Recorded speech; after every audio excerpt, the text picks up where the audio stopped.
Hey folks, it's Jared Mannanen from the website TahoeTrailGuide.com.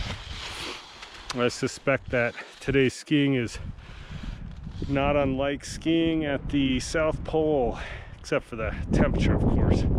It's not that cold here, but quite blustery. The snow is totally wind scoured. We haven't had any new snow for a long time, so all this old snow has been transformed, and as a result it's just pretty firm. But I think the wind has kind of kept some of that ice at bay, so it's mostly just really like fine concrete. Yeah, another day on skis.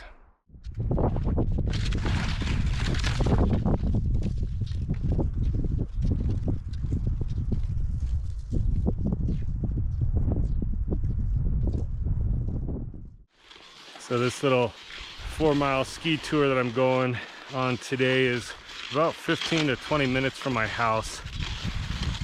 It's a location that's flat, very convenient for me to get access, and it's usually where I end up going when I've procrastinated all day long as far as working out and the sun is getting lower in the sky. So if I zip up here real quick, I can just get a nice little hour-long workout in, and it's a good time.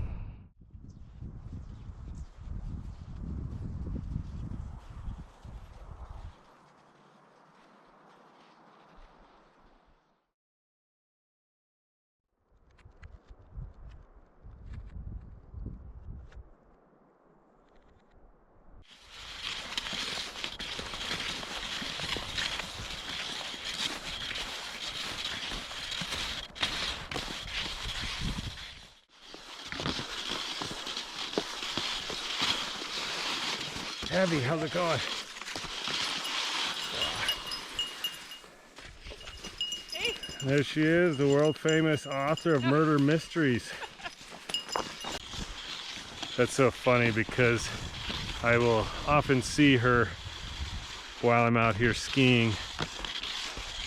She's the author of the Mountain Girl Mystery series of locally based murder mystery novels. I highly recommend checking them out. They're pretty fun. I'll post a link so that you can check them out for yourself.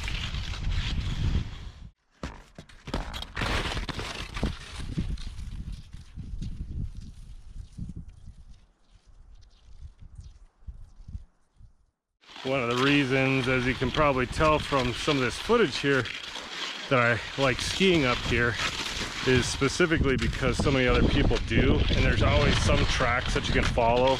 So instead of having to break trail in the backcountry all the time, sometimes it's nice to just share the duties of laying tracks.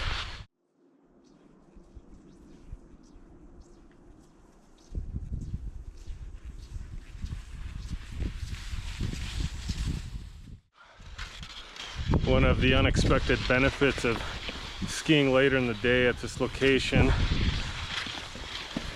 and I would have never really factored into anything, but because it's such easy access to my vehicle, I don't really have to sweat about the sun going down. If I had to, I could just ski across to the highway and just walk the highway back to my Jeep. But that benefit is that I get to get some really nice evening shots or fading light shots. It's really been kind of an amazing thing to be able to ski at twilight. In addition to getting nice photos when the sun is setting up here, I also get a little bit of additional nighttime training, which is kind of challenging, as you might expect, because you may or may not be able to see the snow that great. And I've actually done at least one nighttime ski up here. I was hoping for a full moon ski, but yeah, the moon hadn't quite risen, so it's pitch black. But it's kind of an interesting experience because now you have to completely rely on your feet to guide your way. You can't just travel visually necessarily. I mean, there's always enough ambient light, and I prefer not to use headlamps or anything like that. Just let my eyes adjust. But that feeling of connection that you can have to the snow just based on complete feel is quite exceptional. and quite rewarding. And ultimately it leads to you becoming a better and more well-rounded skier. So if you have the ability to, if you live in a location where there's some sort of relatively easily accessible location which to cross-country ski later in the day in really crummy weather, and that's another thing that I like about having a place so close to my home, is that if it's just hammering down snow, blizzard, I may end up skiing up here because one, I know it like the back of my hand, and two, it just gets me out. And again, more cool photos, more cool scenery, just being in the middle of a raging snowstorm and knowing that you're only like 10 minutes away from the highway. That's a pretty cool experience. You can enjoy the storm without feeling like you're gonna freaking end up like the Donner Party or something and getting trapped out in the mountains. So if you do have the ability to get out and ski at a location similar that's not that far from your house, do it. Another thing about skiing in the evening is that normally you can't do it at a actual groomed resort, and it's one of the most fun things to do as far as winter adventures, is just being outside, moving in the dark on skis or snowshoes, your preference.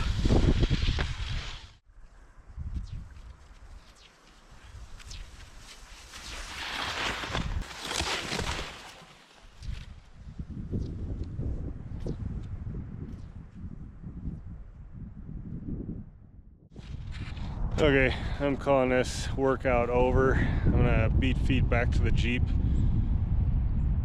If you liked the video, give it a thumbs up. If you have any questions or feedback, post it in the comments section below. Subscribe to my YouTube channel, and then check out TahoeTrailGuide.com. Take care, everyone.